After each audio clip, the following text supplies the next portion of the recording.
Hi Grief friends, my name is Eleanor. And I'm Lisa. And today we are going to be talking about what to say to someone who's grieving. And what not to say to someone who's grieving. Right. This has to be one of the #1 questions we receive through our website, What's Your Grief?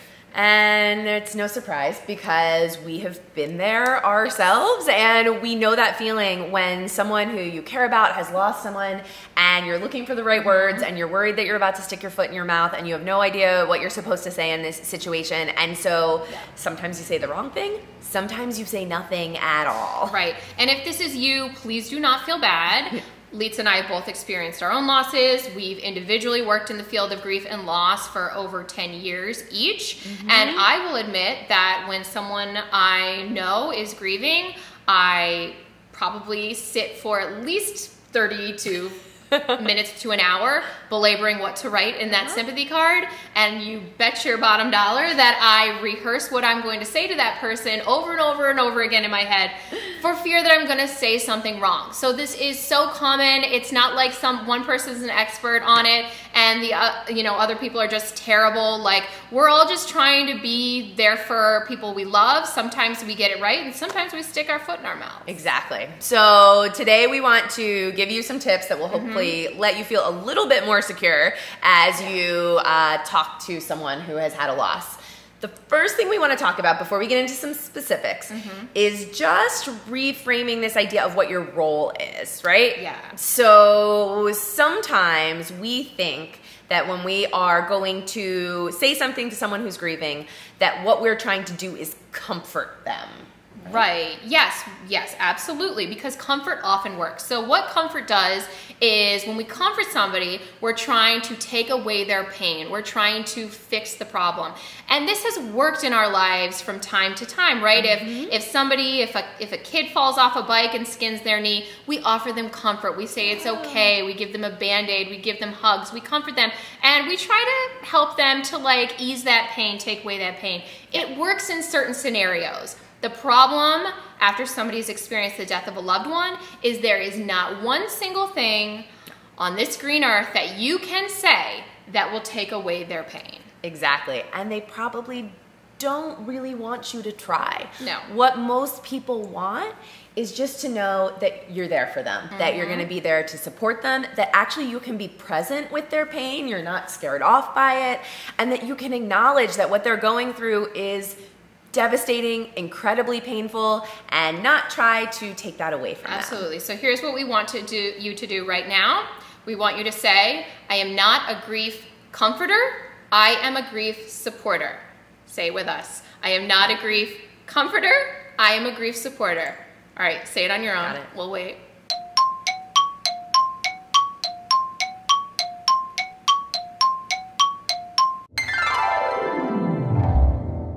So first we're gonna start on a positive note with the things that are just generally okay to say, so that if you're really struggling, you just have some things you know that you can fall back on. So first and foremost, I love you. It's really simple. Obviously, it doesn't work for everyone if it's not someone who you're really close with, if it's not someone who you love. But if it is, just that reassurance, that reminder that they do have people who love and care about them can go a really, really long way.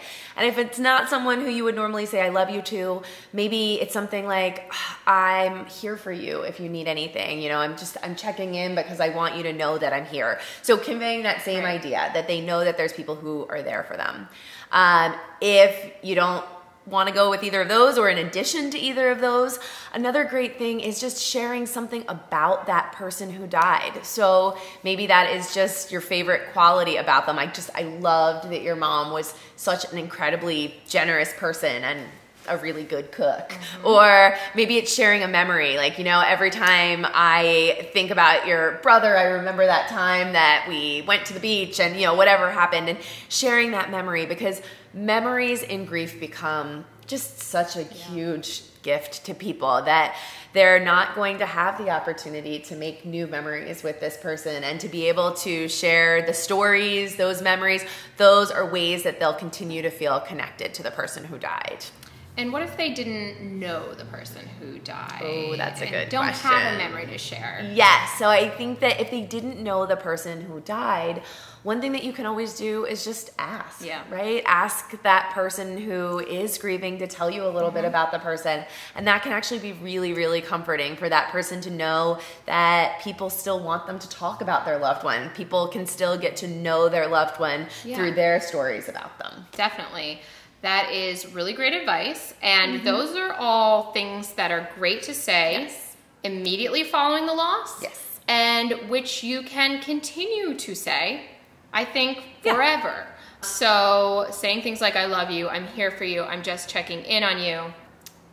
You can say them for as long as you like. And it's great to remember to do that. Like a year out at the anniversary, down the road when it's been 5 years and it's the holidays, acknowledging that that person is still probably feeling the weight of that loss can really show that you're somebody who didn't just show up in the beginning, but who was able to show up long term. Definitely.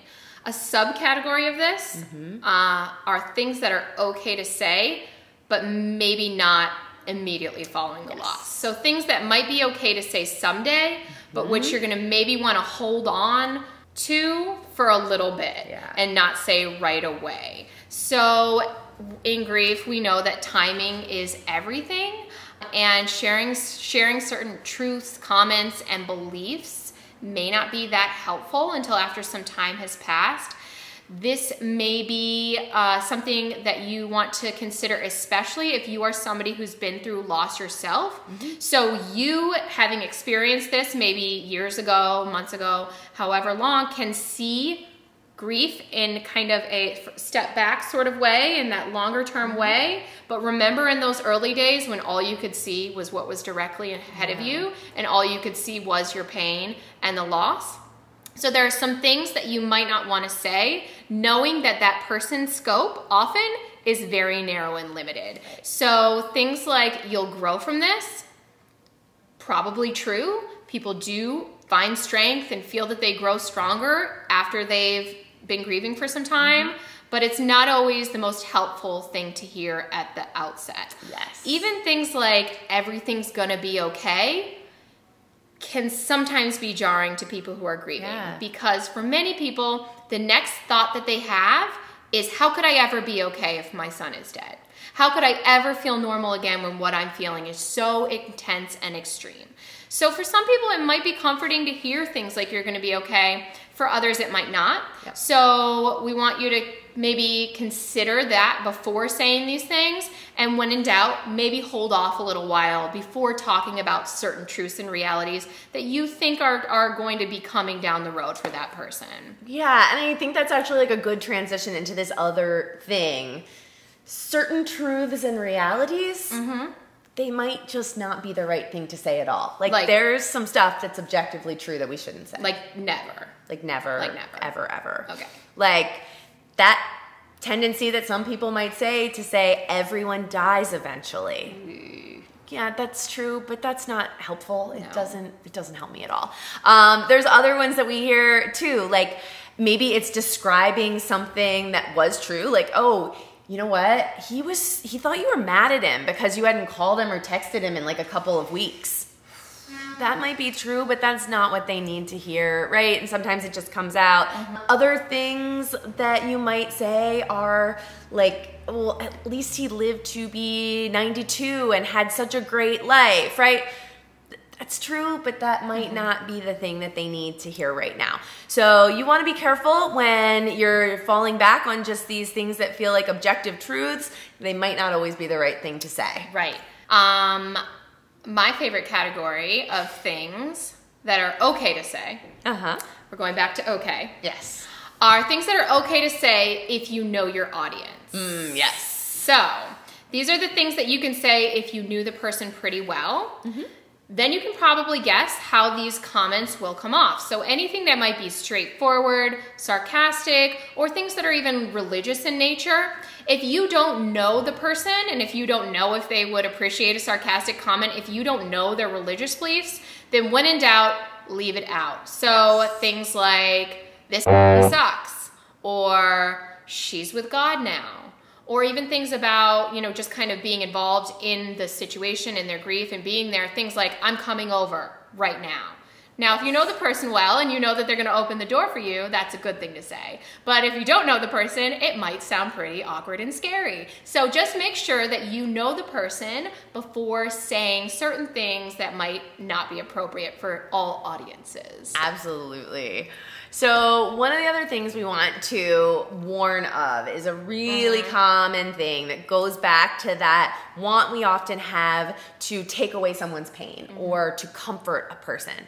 And that is that sometimes we have this tendency to want to sort of look for the silver lining around this devastating loss that has happened. And I think the really common, like, number one thing that we tell people to look out for is if you're about to start a sentence with at least, just stop right there. Whatever you were going to say, just throw it out, right? Because that whole idea of the words at least, it's about to kind of minimize the experience that somebody is going through, right? So at least you can get remarried again. At least you have other children. At least he didn't hurt someone else. You know, these are things that people often, when we ask what was the worst thing that somebody said to you, it's often some of these comments because they were really, really minimizing. Now, there's an important caveat that comes with this, which is that sometimes the person grieving, they're looking for their own silver lining. And so sometimes they'll say some of these things, right? You know, I just keep thinking to myself, at least he lived to 92, or at least he isn't suffering anymore, right? The person grieving might be finding real comfort in that. And if they are, that's fantastic. And you can absolutely take your cues from them and, you know, support them in saying that. We just never want to find that silver lining for them. That is something that needs to come from them in looking for their own comfort and their own meaning. We all find our own comfort and our own meaning in our own way. Okay, so to close us out, we do think we should probably touch on the things that you should never say. Unfortunately, we can't give you a list of things not to say. We have put this question out to our readers before. We've asked them about the best and about the worst. And the worst, it's a long list. It's a long list. Often pretty situation specific.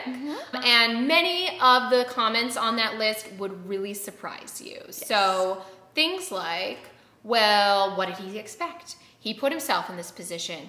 Wow, I can't believe you're not over this by now. I thought you would have moved on. You know, people have been through worse. Losing a husband is nothing compared to how bad it is to lose a parent. I know exactly how you feel.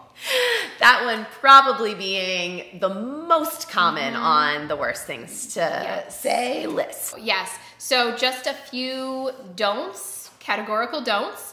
Don't ever say anything that blames, shames, or is just downright cruel about the person who died or about the person who's grieving. So maybe things like, your grief is crazy, or you're still talking about him. He died like 6 months ago.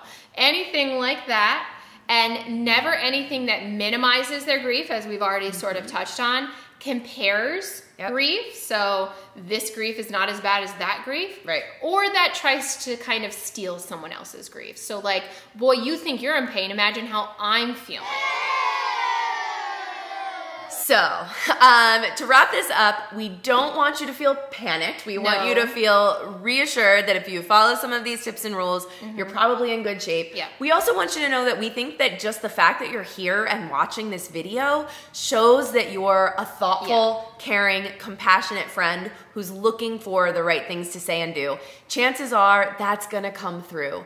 Even if you say the wrong thing, it's okay if you just own it. Being able to say, you know what, I shouldn't have said that. I did. Maybe you watch this video and you're like, oh no, I did 3 of those things. It's okay. Part of it's just being able to be honest and letting people know that you're absolutely doing your best and there's no roadmap for this. Yes, so with that, feel free to leave your tips. Maybe share the best thing somebody said to you in your grief, or even the worst, down in the comments below. And also be sure to subscribe to our channel.